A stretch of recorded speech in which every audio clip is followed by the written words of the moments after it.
Dhamma talks by Mogok Sayadaw. No date. The importance of Anicca. You all have been listened to Dhammas, Sanata Dhammas, Sakka Dhammas, etc. You understand them, and also have seen impermanence. With the cessation of contact, phassa, and feeling, Vedana, ceases. For example, bitten by mosquito and become itchy. Bitten by mosquito is contact and itchy is feeling. Phassa pakaya Vedana, contact conditions feeling. No mosquito bites you and the itch also ceases. Phassa nirodha Vedana nirodho, with the cessation of contact and feeling also ceases. With the cause conditions and result arises. With the cause ceases and the result also ceases. You have to understand these things without any doubt. Then your wrong view falls away. You don't need to be afraid of it even though you die with the painful feelings, Dukkha Vedana, because wrong views and doubt fall away during your practice. You get the purification of view and doubt, Ditthivasuddhi and Kankavitarana Visuddhi. It falls away with the insight knowledge, but still not with the path knowledge yet. When you are seeing impermanence, the body not disappears. Only with the cessation of impermanence and the body will disappear. Wrong view and doubt are the two dharmas sending beings to painful births. Therefore, I advise you to die courageously near death, i.e., discerning impermanence with practice. Yesterday talk I was leaving this point. So today I am adding it here. Yesterday Sayadaw gave a talk based on the Sotanagati Sutta of Anguttara Nikaya. Today I'll continue to talk from the Samyutta Nikaya. Why did the Buddha enter into Parinibbāna, i.e., passing away? Because his direct disciples were not left anymore. I.e., Buddha's Vinaya, they were from the Pancavaji, the first 5 disciples to his last disciple Subhadda, who only needed his direct helps. But there are still people with their teachers. This is also one of the reasons the teaching still exists. It's necessary for you to have ears to listen and have someone to teach you. Near the end of his passing away, the Buddha reminded us that mind and body dharmas were having the nature of arising and passing away. Therefore, don't forget them. I also teach impermanence. The Buddha taught them for 45 years. Only by seeing impermanence can realize Nibbāna. Impermanence is Dukkha Sakka. By penetrating of Dukkha Sakka, realize Nibbāna. Your body is also impermanent. You will see impermanence if you look at the 31 realms of existence. Not seeing impermanence is like a blind person. Your reliable Dharma is impermanence. You will realize Nibbāna in this life if you discern impermanence very well. If this not happen, it will be sure in next life. The Buddha gave this guarantee in the sutta in the Anguttara Nikaya. If you discern impermanence, greed, hatred, and delusion never arise. The Buddha never taught as Anicca pakaya lobha, dosa, moha, impermanence conditions greed, hatred, and delusion. If you are discerning impermanence, it becomes jhana pakayo and magga pakayo. It has the 5 path factors equals 3 samadhi factors plus 2 panna factors. If you do only jhana, there are no wisdom factors. By doing panna and is including jhana. The practice I teach you include jhana and panna together.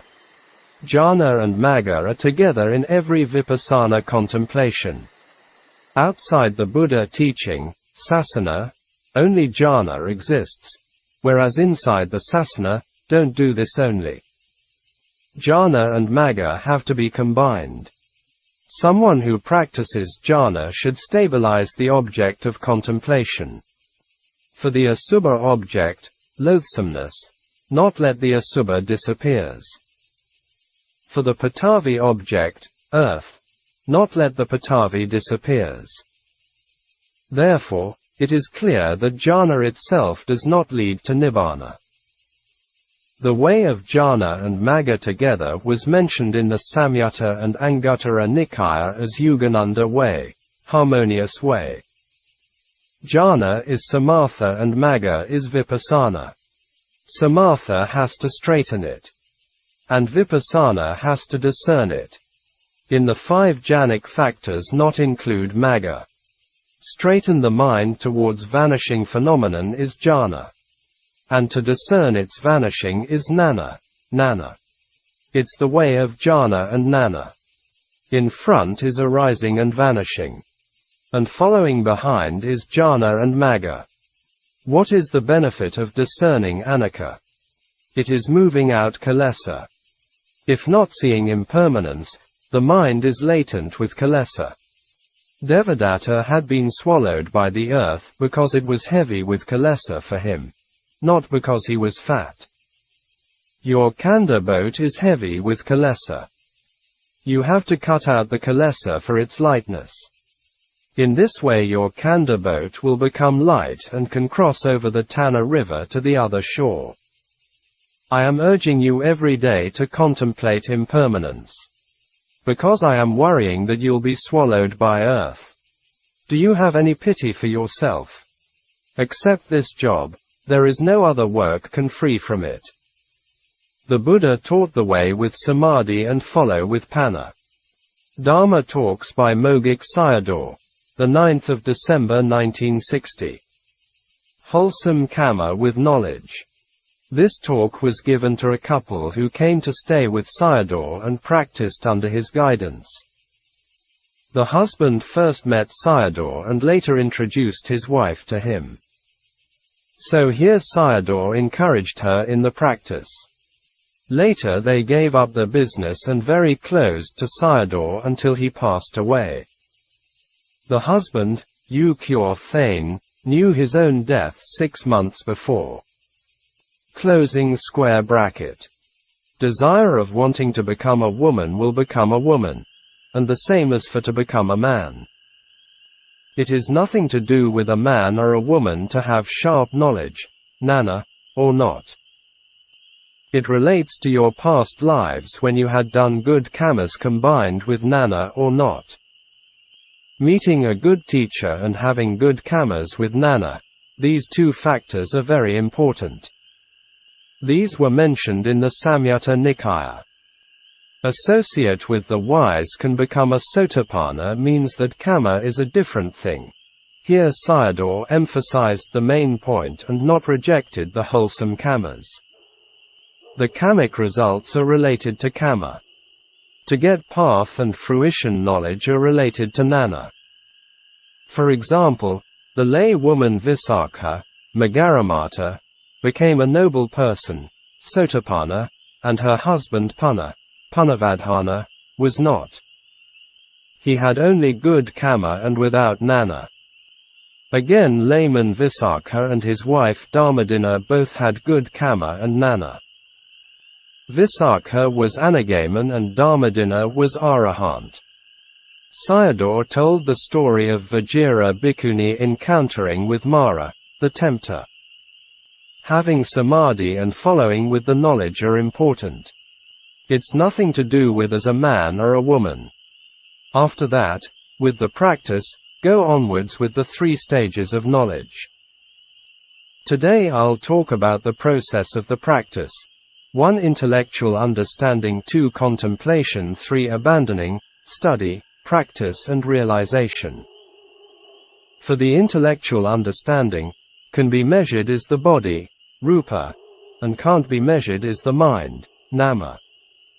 For the 4 mind aggregates have to contemplate the most prominent one. E.g., if feeling, Vedana is prominent, and then contemplate Vedana, etc. Mind and body are arising together. If form arises, contemplate form, rupa, and if mind arises, contemplate mind. Contemplate the most prominent one. For example, in a pot of soup, salt, oil, sweet, etc. are in there respectively. If the salt is prominent, you feel the salt more than the others. If form arises, know it as form. If mind arises, know it as mind. For example, if you put your foot down, Patavi, earth element is prominent and you feel the heaviness. If you lift it, air element is prominent and you feel lightness. If you are discerning Anicca, it's developing into insight. It's Tarana Parina minus full understanding by contemplation. This knowledge is the most important. You have to know it thoroughly with the practice. In this way contemplative knowledge becomes success. First it's discerning of arising and passing way, and then dissolution. After that, it develops into disenchantment. At that time don't stop at it. If you stop it, knowledge will go down. I am urging you to concentrate in the contemplation with the disenchantment. After that, you will develop the knowledge of watching it like an alien, i.e., Sankarapeka Nana, knowledge of equanimity towards formations. At that time watching it like an alien. It'll appear as watching your own practical knowledge. These are knowledge of right seeing. It's Dukkha Sakka, the truth of disgusting and useless. With continued contemplation and affection on the khandha with the self-view, falls away in a blip. From behind clinging and action with wrong views are cut off. Why? Because of knowing Dukkha Sakka, khandha disappears and are left behind with the contemplative mind, Nana. And you do not see Dukkha anymore. Just only see Dukkha Nirodho, the cessation of Dukkha. The cessation of Dukkha is Nirodha Sakka. The path knowledge is called Pahana Parina minus abandoning with full understanding. After the path knowledge ceases, 2 or 3 fruition knowledges arise. After they cease and reviewing knowledge arises. Reviewing as there is no Dukkha anymore. This is reviewing Dukkha, as not there. All the path knowledge, fruition knowledge, and reviewing knowledge are seeing no Dukkha. If you see it in line, serially, and enter the stream, becomes Sotapanna. So these 3 knowledges are seeing Nibbāna. Because of their powers, the doors to painful births are closed, i.e., Apaya boom. Dhamma Talks by Mogok Sayadaw, the 10th of October 1960. Wrong view, Dukkha and Nibbāna. Whatever arising in the khandha, for example, form, rupa, arising is Dukkha arising. Form passing away is Dukkha ceasing. Feeling, Vedana, arising is Dukkha arising. Feeling passing away is Dukkha ceasing. If you are doing this, a person or a being disappears. In this way, free from wrong view. Sayadaw continued to talk about the 8 causes for wrong views to arise. 1. Not knowing khandha arising has wrong views, or not knowing about the khandhas. 2. Avidya, ignorance, with wrong knowing, wrong knowledge causes wrong views to arise. 3. Because of contact, phassa. 4. With wrong perception. 5. With wrong thinking. 6. With unwise attention. 7. With wrong companions. 8. Listening to wrong teachings. These are the 8 causes for wrong views to arise. We must kill all these with the knowledge of seeing impermanence. Before meeting a good teacher, it's in the mind. After meeting a good teacher, it falls away from the mind, with the intellectual knowledge plus practical knowledge. Because of the causes, we experience the result, and with this free from wrong view. Regarding with the kammic result, if you do it and you'll get it, is wrong view. The kamic energy or power is following, but not the khandhas, because it's arising here and vanishing here. With the 8 causes of wrong views, beings go to painful births. As long as khandhas exist, it's arising and vanishing. And then you are free from the 8 causes of wrong views. Not a person or a being is following behind. With the causes as condition, result appears. For example, it's like a stamp and the market produces it. It's a very good simile to understand cause and effect without a permanent entity. Stamp and its mark are not the same nor different. This is the Buddha's middle way. If you still not get Nibbāna yet, the result will follow you. The human khandha perishes here and the heavenly khandha arises there. The human khandha is ceasing here and the new heavenly khandha arises there. This human khandha is not following there. If it's really following there, they must have the same khandha. How can a human khandha become a devata khandha? Don't accept to what other people say. If you take it, becomes wrong view. You have to accept what the khandha is telling you or showing you. This khandha is only telling you as dukkha arising and dukkha ceasing, which is dukkha khandhasa samudayo hoti, dukkha khandhasa nirodho hoti.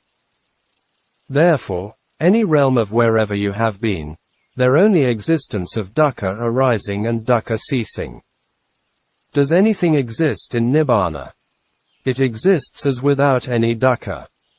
Dhamma with dukkha exists is mind and body, the 5 khandhas. Therefore, Nibbāna exists, not with dukkha nature but as sukha nature. So the Buddha said that Nibbāna is the supreme happiness. Someone thinking and taking dukkha as me and mine will never realize Nibbāna.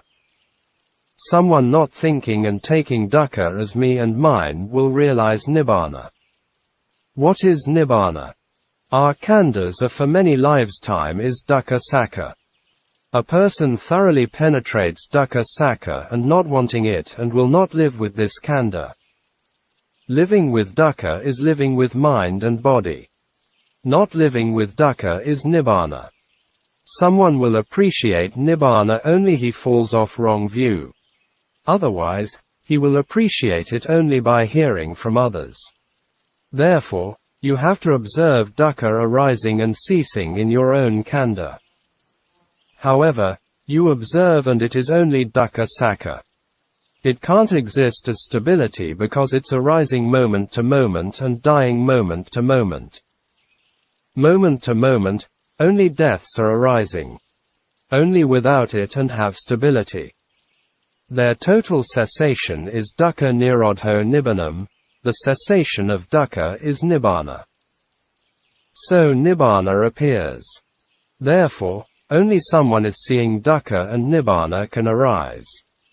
If not, never arises, i.e., not practiced and only with vows and prayers. People are clinging to dukkha as, it's mine. It's mine. If dukkha the heavy load falls off, is the happiness of Nibbāna. Not knowing dukkha is the cause of wrong view. Knowing dukkha is right view. Samadhi knows it. Therefore, it's important to know the real dukkha. Since the day you know about it, you don't want it. Dhamma Talks by Mogok Sayadaw, the 11th of December 1960. Importance of the truth of dukkha. We start from truth of dukkha, dukkha sakha, mind and body. After that dukkha develop. Become a human, a deity, etc. Are only in speech. And only dukkha is increasing, taking this in mind as a truth. It only exists as dukkha arises and dukkha passes away. Sayadaw mentioned about humans' dukkha starting from a mother's womb. Later comes out and growth. It really exists that only dukkha arising and dukkha passing away. If not, you'll confuse with it as man and woman etc., and then follow with sorrow and lamentation because you lost your dukkha sakka. It is interesting to reflect. Actually, human embryo starts from a very tiny spot of mind and matter process without human form. After become mature and has a human form. After born and get lost in concept. When we are alive and substitute with mind and body process. When we die, mind and body perishes. It was starting with the truth of dukkha. After born and lost dukkha sakka. Therefore, if something happening to us and we have to cry for it, we should make the decision that except dukkha sakka, there is nothing about it. In the beginning starts with dukkha, in the middle lives with dukkha, and in the ends also end with dukkha. Except these, no other things exist. You all have lost three of them. Not aware of them as arising and passing dukkha sakka. You are lost the original thing.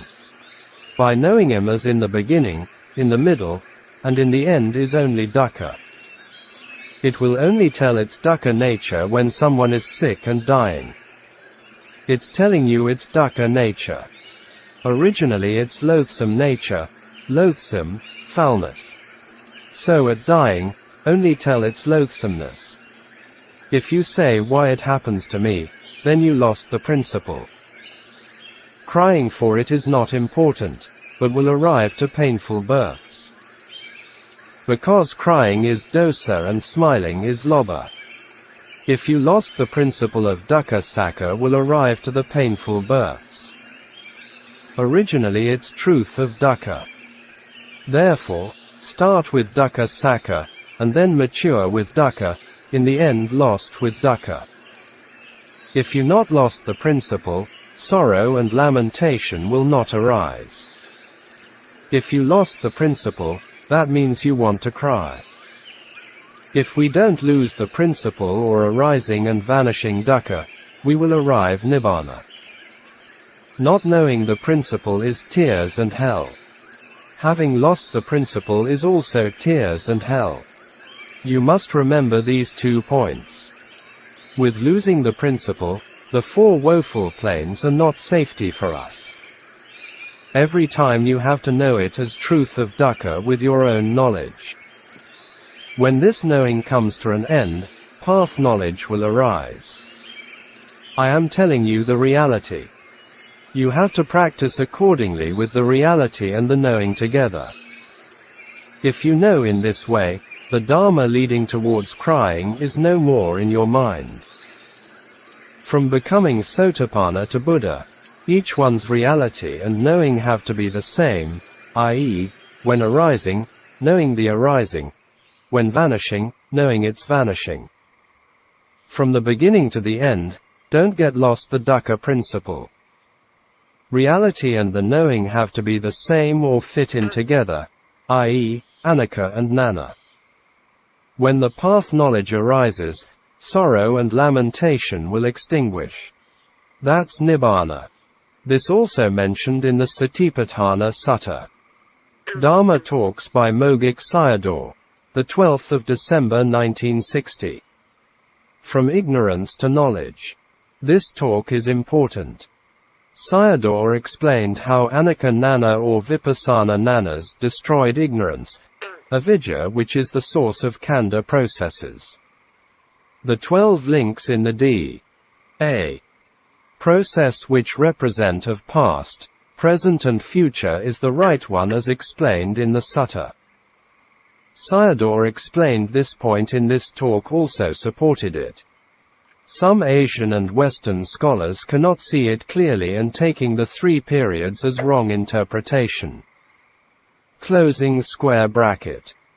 Paticca Samuppada is the cause and Paticca Samuppanna is the result. Someone not practices taking the khandha as a man or a woman, me or him, etc. Someone practices not thinking in this way. A person without knowing it, ignorance is latent in the mind. Then ignorance arises. This is paticca samuppada arising.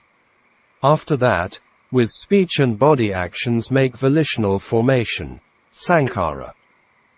At the time of not contemplating with impermanence is living with ignorance and making sankhara. With sankhara and consciousness minus vijnanam arises. For example, with eyes seeing a person and hate this person with anger, dosa, and worry with sorrow arise, for unwholesome Dhamma. Unwholesome Dhamma arises and continues to unwholesomeness. In accordance with the Sila standard, this is not unwholesome. But in the mind this becomes unwholesome. Without any practice, the whole day all these things arise in turn. All arising is with ignorance, avidya, and returning to avidya right-pointing arrow sankhara. Therefore, the circles turning around in whole day are uncountable. So we are running in circle. Starting from ignorance and come back to ignorance. We are making dukkha sakka that the results of khandha dukkha sakka will arise in circle. Born and die and etc. Khandha processes never stop. It's quite frightening. Someone contemplates impermanence and next khandha not arises. If you live idly, khandhas are continuously arising. It becomes knowledge, vijja, with the contemplation of impermanence. The dharmas will follow it are cut off, and ignorance before it also cut off. Here Sayadaw emphasized 2 points. 1 stop section 1, i.e., avidya right-pointing arrow sankhara, 2 stop section 3 and 4, i.e., Tanha right-pointing arrow upadana right-pointing arrow kamma right-pointing arrow jati. 3 the cessation of the beginning, i.e., point 1 and the cutting off behind, i.e., point 2. Therefore, vipassana is cutting off one's bad causes by oneself. This Dhamma is showing the cutting off avidya. With contemplation, become knowledge, vijja, ignorance conditions volitional formation not arises, avidya pakaya sankhara. Avidya becomes knowledge which cuts off one's own root cause. For example, Tin Hla has a cough because of the cold. Giving heat to the body, the cold disappears, no cough anymore. Tin Hla was U Kyor Thain's wife. Both were Sayadaw's close disciples. Present khandhas continue to arise are the causes of avidya, sankhara, tanha, upadana, kamma of the past life. With the vipassana contemplation to these continuous arising khandha and not let the causes, tanha, upadana, and kamma, for the future khandhas to arise. I am asking you to cut off the causes, the past and the present causes. The past causes a section of avidya, sankhara. The present causes for future a section of tanha, upadana, and kamma. The knowledge of contemplation of impermanence kills the causes. You are ending your own kamma. This is for someone who knows it, called a knowledgeable person. For someone not know is running in circle, an ignorant person. Making avidya to become vijja, ignorance becomes knowledge. Therefore, vipassana practice is cutting the beginning of a process. I.e., avidya right-pointing arrow sankhara right-pointing arrow vijnana. People don't know the causes of dukkha and how to cut off. Not knowing impermanence is ignorance and dukkha arises because of it. Digging out the root of ignorance and no poison tree exists and not bears poison fruit. Contemplation of vipassana is for the knowledge of 4 noble truths. Impermanence is dukkha sakka and knowing of it is magga sakka. Not knowing the truth is ignorance, avidya, and knowing it is knowledge, vijja. By killing the beginning of the cause, avidya, and khandha can't arise. people not practice and connecting dukkha one by one in infinity. Vipassana means the job of digging out the root of ignorance. By listening many talks on D.A. process of Mogok Sayadaw, and understand some profound and subtle meanings hidden in it.